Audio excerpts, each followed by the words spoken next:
Israeli ভূখণ্ডে ইরানের ক্ষেপণাস্ত্র হামলার প্রতিক্রিয়ায় মধ্যপ্রাচ্যে শক্তিশালী হামলা চালানো হবে বলে হুঁশিয়ারি দিয়েছে ইসরায়েল। মঙ্গলবার রাতে এ ঘোষণা দেন ইসরায়েলি সামরিক বাহিনীর মুখপাত্র রিয়ার অ্যাডমিরাল ড্যানিয়েল হ্যাগেরি। এক বিবৃতিতে রিয়ার অ্যাডমিরাল হ্যাগেরি বলেন, ইরান গুরুতর কাজ করেছে এবং মধ্যপ্রাচ্যকে উত্তেজনার দিকে ঠেলে দিয়েছে। ইরানের হামলার প্রভাব খুব কম ছিল জানিয়ে তিনি বলেন, জনসাধারণের দায়িত্বশীল আচরণ, আমাদের প্রতিরক্ষা সক্রিয়করণ এবং ইসরায়েল রাষ্ট্রকে রক্ষার জন্য অংশীদারদের পদক্ষেপের কারণে তেমন কোনো হতাহতও ঘটেনি। আমরা এভাবেই কাজ চালিয়ে যাব, আক্রমণাত্মক এবং আত্মরক্ষামূলকভাবে।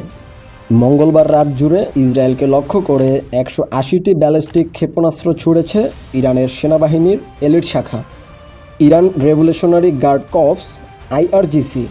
অধিকাংশ ক্ষেপণাস্ত্রই অবশ্য লক্ষ্যবস্তুতে আঘাত হানার আগেই ধ্বংস করে দিয়েছে IDF ও তার মিত্ররা, তবে কয়েকটি ক্ষেপণাস্ত্র ধ্বংস করা যায়নি।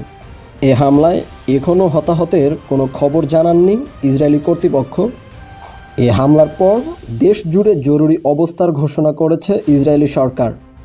ইসরায়েলের ভূখণ্ডে ক্ষেপণাস্ত্র হামলা চালানোর কারণে ইরানের বিরুদ্ধে কড়া হুঁশিয়ারি উচ্চারণ করেছেন ইসরায়েলি প্রধানমন্ত্রী বেনিয়ামিন নেতানিয়াহু। তাৎক্ষণিক প্রতিক্রিয়ায় তিনি বলেন, ইরান আজ রাতে বড় ভুল করে ফেলেছে, এজন্য দেশটিকে চড়া মূল্য দিতে হবে।